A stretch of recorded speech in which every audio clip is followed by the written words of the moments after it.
नमस्कार।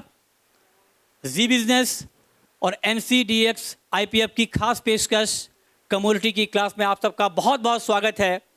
और कमोडिटी की क्लास सीरीज़ का हमारा मकसद ये है कि हम आपके बीच में पहुँचें। और टीवी के जरिए हमारी मुलाकात रोज़ होती है, लेकिन वो वन वे मुलाकात होती है, हमारी एक मोनोलॉग होता है।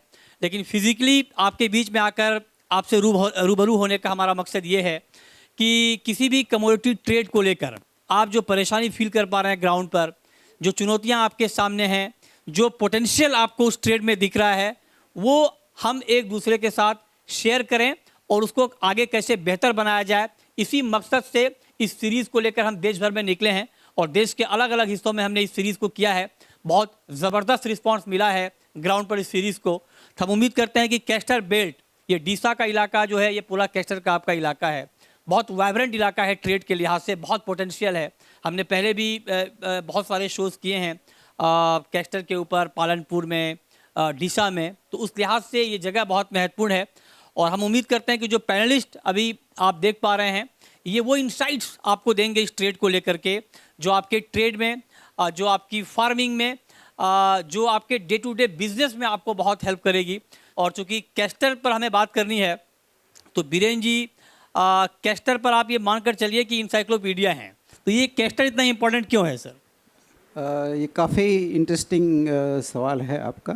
एक जस्ट कोइंसिडेंट एक मुझे याद आया कि जो आपने मुझे पूछा कि भाई पौने 200 किलोमीटर आप क्यों दूर आए, इसी सवाल मैंने शायद 8-10 साल पहले किसी को पूछा था।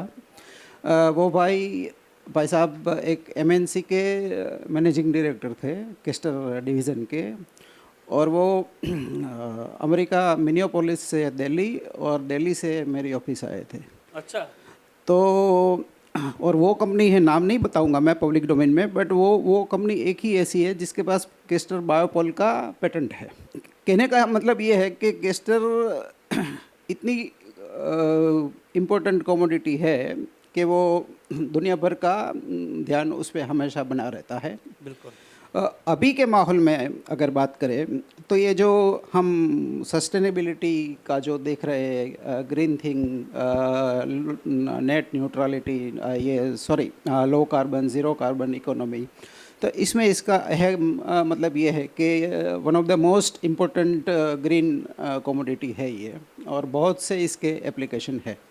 ओके, तो मतलब बीरेन जी ने बहुत ही शॉर्ट में आपको ये समझा दिया कि कितना इम्पोर्टेंट क्रॉप है कैस्टर। आप सोचिए कि जब अमेरिका का कोई बिजनेसमैन इतनी दिलचस्पी रखता है कि वो अहमदाबाद आकर कैस्टर के बारे में इंक्वायरी करता है, स्टेट को समझता है, तो आप समझिए कि जो आप खेती कर रहे हैं और ये आपकी खेती है, आपके इलाके की खेती है और उसका ट्रेड है, तो आप समझिए कितना बड़ा ग्लोबल मार्केट है उसका।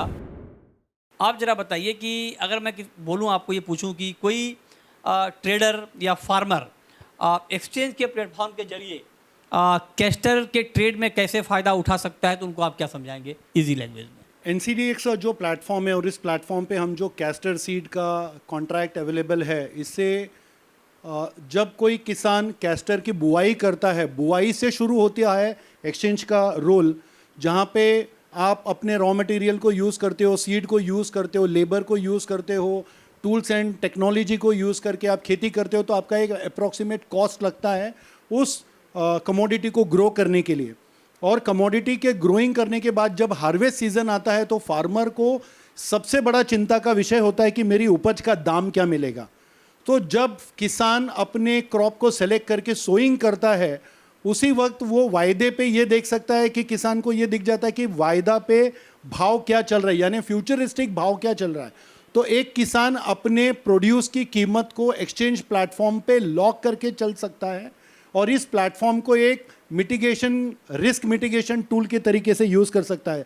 से फॉर एग्जांपल, अगर मैं एक किसान हूँ, बुआई के टाइम पे अगर मुझे 6,000 रुपये का भाव दिख रहा है कि अप्रैल वायदा मुझे 6,000 का भाव मिलेगा, और मेरी जो लागत है वो 5300, 5400 या 5500 की लागत है, और मुझे 500 रुपया प्रॉफिट लॉक करने का एक प्लेटफॉर्म, एक टूल मिल रहा है, तो मैं 6,000 रुपये के दाम पे उपज पे अपना माल बेच के चलूँगा, और मैं पीसफुली अपने क्रॉप कल्टीवेशन का जो प्रोसेस है, उस प्रोसेस को मन लगा के अपना काम करूँगा। अब जब हार्वेस्ट का सीज़न आता है, उस टाइम पे किसान फिजिकल मार्केट में जो भाव चलता है और जो एक्सचेंज पे बेचा है किसान ने 6,000 को, उसको किसान कंपेरेटिवली करता है। अगर मुझे फिजिकल मार्केट में 6,200 रुपया मुझे मिल रहा है तो किसान फिजिकल मार्केट में जाके अपनी उपज को 6,200 में बेचेगा और जो एक्सचेंज का पोजीशन बनाया था सेल पोजीशन उसको स्क्वेयर ऑफ कर लेगा। इससे क्या होता है कि किसान को 6,000 का जो बेस मिनिमम प्राइस है वो किसान ने लॉक कर लिया। तो आई थिंक हर एक किसान ने अपने उपज के लिए एक्सचेंज प्लेटफॉर्म को यूज़ करके अपनी एक्सपेक्टेड प्रोडक्शन का ध्यान में रखते हुए उतने क्वांटिटी में वो एक्सचेंज पे आके हेज कर सकते हैं। ये सवाल उपाध्याय जी से पूछने का मकसद यही था कि वो आपको ये बता पाएँ, क्योंकि बहुत सारे जो फार्मर हैं, जो ट्रेडर हैं, उनको तो पता है कि एक्सचेंज का प्लेटफॉर्म क्या है, कैसे उसका इस्तेमाल करना है, लेकिन किसानों एक हमारा ये दुर्भाग्य है कि किसानों का एक बड़ा तबका ऐसा है जिनको नहीं मालूम कि उनके लिए किस तरह का प्लेटफॉर्म यहाँ पर तैयार है और उसका फ़ायदा कैसे उठा सकते हैं। तो उन किसानों के लिए ये सवाल था। अब मेहुल जी आप बताइए हेजिंग, क्योंकि हेजिंग एक तो चूँकि जब हम ऑप्शन की बात करते हैं उस पर हम आगे बात करेंगे कि वो किसान भी उसका फ़ायदा कैसे उठा सकते हैं या उठाना चाहिए उनको। कारोबार के लिहाज से कैस्टर में हेजिंग बहुत ज़रूरी है, क्योंकि एक बड़ी क्रॉप है। अगर कोई बड़ी पोजीशन लेता है ओपन में, और पोजीशन को ओपन रखना थोड़ा रिस्की होता है, बहुत सारे फैक्टर होते हैं कि अचानक मार्केट बहुत ज़्यादा वोलेटाइल हो जाता है। उस लिहाज से हेजिंग कितना ज़रूरी है कैस्टर के ट्रेड? सबसे पहले तो मैं NCDX और जी बिजनेस का शुक्रिया अदा कर रहा हूँ कि मेरे को ये प्लेटफॉर्म दिया है।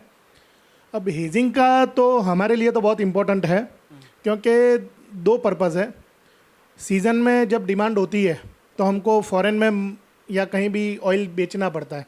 अब सामने कई बार ज़रूरी नहीं है कि हमको फिज़िकल में सीड अवेलेबल हो, तो हम एक बार एक्सचेंज में पोजीशन बना सकते हैं ऑयल के ज़रिए। ऑयल बेच के यहाँ पे सीड का हेज करके यहाँ बाय पोजीशन बनाते हैं। अच्छा। और सेकेंडली एक पोजीशन हमारी ये होती है कि आगे जाके हमको क्रॉप में कहीं डाउट लगता है या ऐसा लगता है कि मानसून में मॉइस्चर का इश्यू आता है, तो कि मेरे पास 10-15 हज़ार 20,000 टन का सीड मेरी खुद की कैपेसिटी के हिसाब से मेरे प्लांट में होना चाहिए। अब वो 20,000 टन मेरे को रखना है, पर डर भी लग रहा है मार्केट का, तो वो भी एक मेरे लिए ये प्लेटफॉर्म है कि मैंने माल लेके अभी एक्सचेंज पे हेज कर दिया।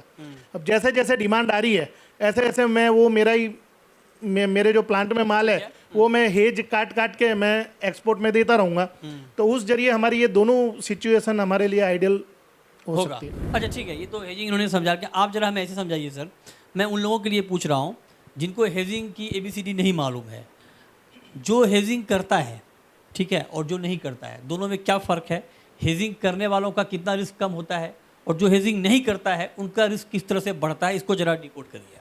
हेजिंग करना मतलब अपना रिस्क मैनेजमेंट करना, और हेजिंग नहीं करना मतलब ओपनली ब्लाइंड खेलना। मतलब वो तो एक का दो भी हो सकता है या जीरो भी हो सकता है। जीरो भी हो सकता है। हाँ। तो बिना हेजिंग से चलना वो तो ब्लाइंडली अपनी ओपन पोजीशन को रख के चलना होता है।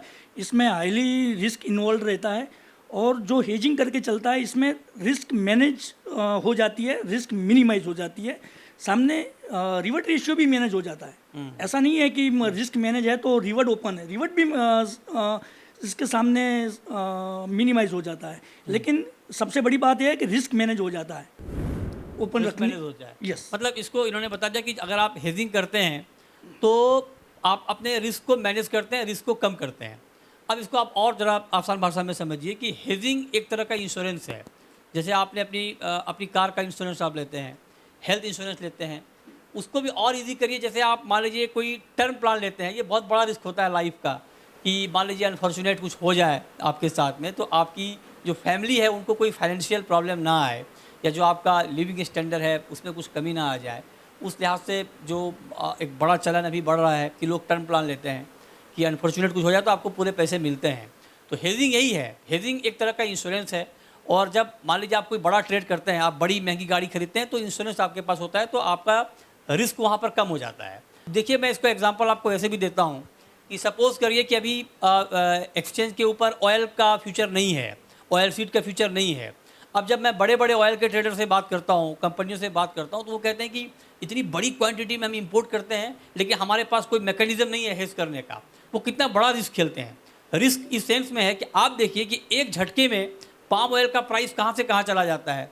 यूक्रेन और रशिया का युद्ध हुआ तो आप देखिए कि सनफ्लावर ऑयल मिलना बंद हो गया था। तो उस वक्त में हमारी कंपनियों के पास कोई मैकेनिज्म नहीं था कि वो कैसे इंडियन एक्सचेंज पर हेज करे। अब बहुत सारे लोग सुझाव दे रहे थे कि आप सीबॉट पे करिए, कहीं और करिए, लेकिन अपना एक प्लेटफॉर्म जब होता है तो भरोसा आपका ज़्यादा होता है। इसमें और एग्जांपल मैं आपको देता हूँ। कोविड का समय याद करिए आप।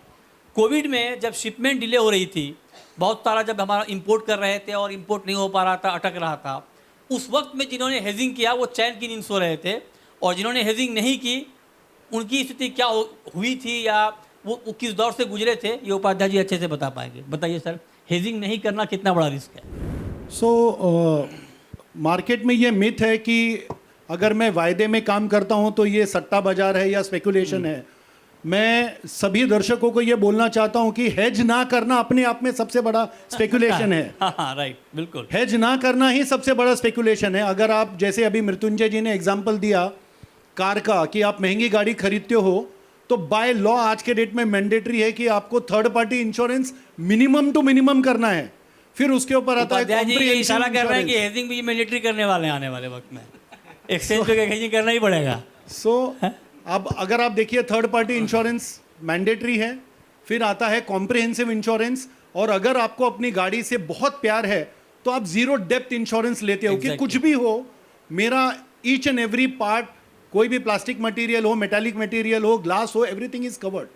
मैं एक्सचेंज की तरफ से सभी दर्शकों को ये बोलना चाहूँगा, चाहे वो किसान हो, चाहे वो ट्रेडर हो, या वैल्यू चेन पार्टिसिपेंट्स में वो प्रोसेसर हो, आप अपनी एक हेज पॉलिसी डिफाइन करके चलिए कि as per market condition, market का जो भी फिलहाल कंडीशन है, चाहे वो गवर्नमेंट पॉलिसी से इम्पैक्टेड हो, या डिमांड एंड सप्लाई फैक्टर से इम्पैक्टेड हो, या जियोपॉलिटिकल टेंशन से इम्पैक्टेड हो, आपके पास एक अपना हेज पॉलिसी होना चाहिए जिसमें आप डिसाइड करो कि मैं 25% हेज करूंगा, 50% हेज करूंगा, या 100% हेज करूंगा।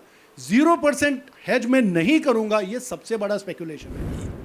अच्छा, हमारे साथ दीपक ठक्कर साहब भी हैं, बहुत डीप नॉलेज रखते हैं कैस्टर के बारे में। तो दीपक जी, मैं चाहता हूँ आपके पास माइक आए, आप क्या फील कर पाए, क्योंकि आप ग्राउंड पे काम करते हैं कैस्टर में। आप जरा बताइए कि पूरा जो कैस्टर का ट्रेड है उसमें कितना पोटेंशियल है और क्या चैलेंजेस आप देख रहे हैं? कैस्टर सीट के अंदर पहले क्या था कि ये ग्राउंड लेवल की बात है, पहले एक एक बोरी एक्सचेंज के प्लेटफॉर्म पे चेक किया नहीं जाता था। अभी ये अप्रैल वायदे से हुआ है शुरू, एक एक बोरी चेक करना डिपॉजिट में हुआ है शुरू। इसके जरिए अपना कॉन्ट्रैक्ट का ओआई भी बढ़ रहा है, पार्टिसिपेंट भी बढ़ रहा है, बायर भी बहुत खुश है अभी, और ओआई भी बढ़ रहा है। और उन लोगों को अपना हेज, कोई ऑयल के सामने, कोई भाई यदि फिजिकल से वायदा ऊपर ही नहीं रहेगा तो अपन हेज क्या करेंगे। तो अभी जो ये सिनेरियो है कि अपन अपना हेज कर सकते हैं। पहले 2-3 महीने पहले ऐसा था पोजीशन कि अपन हेज ही नहीं कर सकते थे, लेकिन अभी जो एक्सचेंज ने ये किया है, इसके ज़रिए सारे लोगों को अपॉर्चुनिटी मिली है कि पूरी इंडस्ट्री का भी काम चल रहा है, हेजर का भी काम चल रहा है, फार्मर लोगों को भी अपनी प्रोडक्ट के अच्छे भाव मिल रहे हैं। हाँ, सब ठीक चल रहा है। छोटा सा ब्रेक लेंगे, ब्रेक के बाद आपके सवाल और एक्सपर्ट्स के जवाब।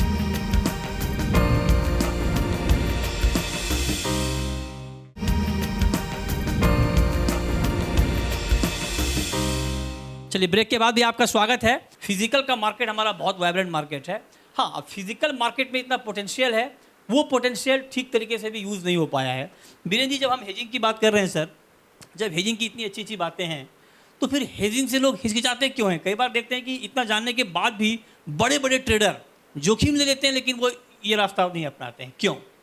इसका एक तो सबसे पहला कारण जो है वो लोग बोलते हैं कि भाई लिक्विडिटी आती है तो हम पार्टिसिपेट करेंगे। तो मैं कहता हूँ तुम पार्टिसिपेट नहीं करोगे तो कैसे आएगी आएगी? लिक्विडिटी? बात सही है। मैं जब ये इस मार्केट में आया था अराउंड 92-93 में, तो उस समय में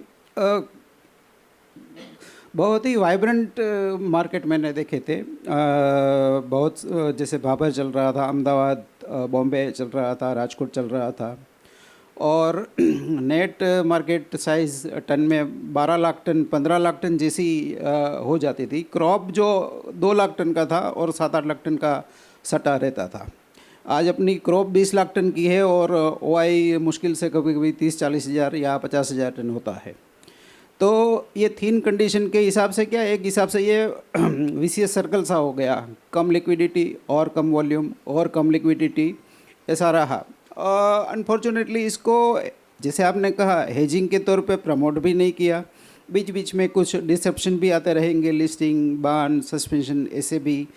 तो बट अवेयरनेस अगर किया जाए तो मैं मानता हूँ कि इसकी ज़रूरत तो है। जैसे हम इक्विटी मार्केट जो काफ़ी मैच्योर हो गया, इसमें हम केवाईसी, हर कोई बंदा केवाईसी से वाकिफ़ है, तो इसमें भी इंडस्ट्री अगर नो योर कॉस्ट केवाईसी का मंत्र पकड़ ले, और जहाँ तक केस्टर का सवाल है तो वहाँ तो डबल केवाईसी है, know your castor and know your cost.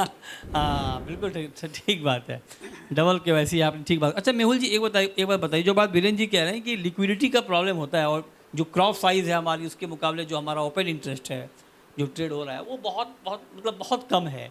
कैसे बढ़ेगा ये ट्रेड? फ्यूचर मार्केट में कैस्टर में पार्टिसिपेशन कैसे बढ़ेगा? एक तो अपना व्यू दीजिए आप, दूसरा कि बढ़ाने के लिए आपको लगता है कि ग्राउंड पर कुछ और बड़े कदम उठाए जाने चाहिए? थोड़ा तो NCDX ने अभी सपोर्ट किया है। पहले थोड़ी गलतियां हुई है, बार बार कॉन्ट्रैक्ट में चेंजेस किए थे, इसलिए लोगों का विश्वास इस पे से जा रहा था, इसलिए इसमें ट्रेड बहुत कम हो गया था। अच्छा। अब कॉन्ट्रैक्ट को इन्होंने सही किया है। अब ये कॉन्ट्रैक्ट मेरे को लग रहा है कि बायर और सेलर दोनों के लिए एकदम इक्वल है। तो लेने वाले को भी, जैसे अभी जो क्वालिटी लग रही है डीमेट में, तो लेने वाले को कभी भी ऐसा लग रहा है कि मेरे को, मैं लेने जाऊंगा तो अच्छा माल मिलेगा, तो वो एक विश्वास जीतना जरूरी है। तो बायर ऑटोमेटिकली प्लेटफॉर्म पे आएंगे।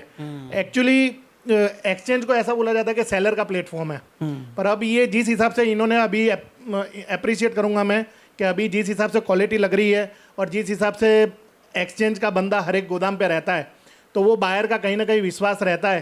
तो उस हिसाब से अब धीरे धीरे इसमें जैसे जैसे विश्वास बढ़ेगा, ऐसे ऐसे पार्टिसिपेशन ऑटोमेटिकली बढ़ता जाएगा। अभी इसका एक ही महीने में ओपन इंटरेस्ट बढ़ के 25,000 वाला 50,000 क्रॉस कर गया था। अच्छा, इतना कुछ हो जाता है, बताते नहीं हैं आप लोग। 50,000 हो गया आपका ओपन इंटरेस्ट, इतना बदल दिया आपने कॉन्ट्रैक्ट उपाध्याय जी, कैसे लोगों को पता चलेगा? आप बताइए तो सही, आपने क्या बदला है, क्या ऐसा कमाल किया है कि 25,000 का 50,000 हो गया OAI? जैसे कि सर ने बताया कि लोगों का एक मिथ है कि एक्सचेंज एक सेलर्स प्लेटफॉर्म है और यहाँ पे मोस्टली लोग हेजिंग के लिए आते हैं। बट मैं अपने दर्शकों को ये बताना चाहूँगा कि NCDX का एक platform is also a platform जहाँ पे एक बायर इसको as a procurement tool use करता है, और बायर को और कॉन्फिडेंस देने के लिए एक्सचेंज ने जो स्पेशली हमारे अप्रैल तक के डिलीवरी वायदे में जो था, डैमेज वाला जो कंटेंट था हमारा जो 3.5%, उसको हमने रिड्यूस करके 2% पे किया है। और 2% से आगे अगर हमको उसमें क्वालिटी में कॉम्प्रोमाइज़ दिखता है तो 1:1 रेशियो में हमने उसको डिस्काउंट कर दिया है। सो फॉर एग्जांपल, अभी हमारा जो डैमेज वाला फितोरा वाला है वो हमने 2% पे रखा है, जो पहले 3.5% था। इसमें क्या होता था कि 3.5% तक रखने से जो इन्फीरियर क्वालिटी थी वो भी आ जाती थी, बट अब 2% रखने से बायर को कॉन्फिडेंट है कि मुझे अच्छा माल मिलेगा, और सेलर को हम प्रमोट कर रहे हैं कि आप जितना अच्छा क्वालिटी दोगे उतना प्रीमियम प्राइस आपको मिलेगा। और प्रोक्योरमेंट टूल को जब हम बायर को देखते हैं, जैसे सर ने बताया कि मेरा जो बाइंग है that is spread over for next 12 months based on my forward commitment और फॉरवर्ड कॉन्ट्रैक्ट। तो अगर मैं फिजिकल में, मान लो अगर मुझे 1,000 टन की रिक्वायरमेंट है, आज मुझे फिजिकल में 100% पे आउट करके माल को खरीदना पड़ेगा, तो मैं एक्सचेंज प्लेटफॉर्म को 15% 20% मार्जिन पे करके जैसी मेरी रिक्वायरमेंट है वो हिसाब से मैं अपनी बाइंग को लेके चलता हूं। सो आई थिंक बायर लोग आज इस प्लेटफॉर्म को एज अ प्रोक्योरमेंट टूल देख रहे हैं, जो उनके लिए बहुत बड़ा USP है। पिछले साल हमने स्पाइसेस में देखा था, जीरा में, हल्दी में, कि जिन्होंने एक्सचेंज पे बाय करके नहीं चला अपने फॉरवर्ड एग्रीमेंट और कॉन्ट्रैक्ट के हिसाब से, उनके लिए उनका रॉ मटेरियल कॉस्ट, उनका जो इनपुट कॉस्ट है, उसके वजह से उनकी प्रॉफिट मार्जिन में बहुत इंपैक्ट हुआ।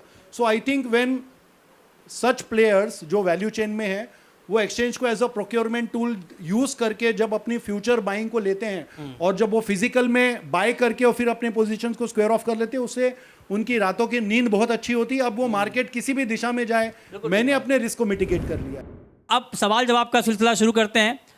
जिनको सवाल पूछना हो प्लीज़ अपनी जगह पर खड़े हो जाएं, अपना नाम बताएं फिर सवाल पूछें प्लीज़।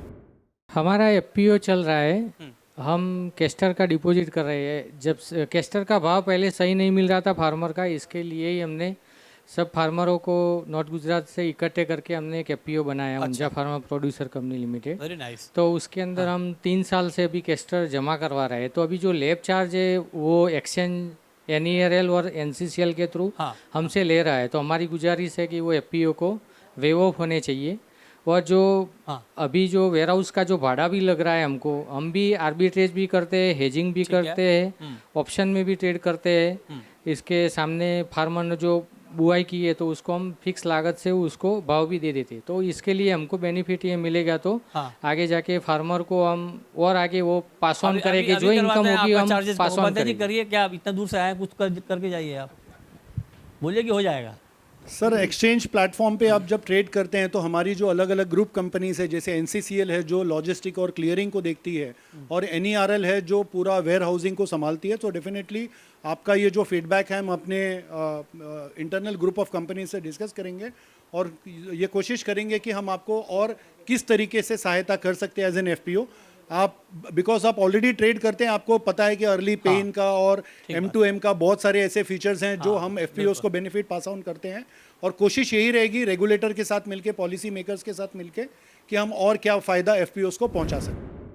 चलिए, बहुत शुक्रिया आप सबका। आप सब यहाँ पर आए और बहुत ही महत्वपूर्ण चर्चा हुई, गर्मा गर्म चर्चा भी हुई और सब ने बहुत ही डिटेल इन्फॉर्मेशन शेयर की है कैस्टर को लेकर के। तो बहुत अच्छी कमोडिटी है, अच्छा ट्रेड है, अच्छा प्लेटफॉर्म है। हम उम्मीद करते हैं कि आने वाले वक्त में ये ट्रेड और फलेगा फूलेगा और बेहतर होगा। बहुत शुक्रिया। तो फिलहाल इस शो में इतना ही, हमें दीजिए इजाज़त। नमस्कार।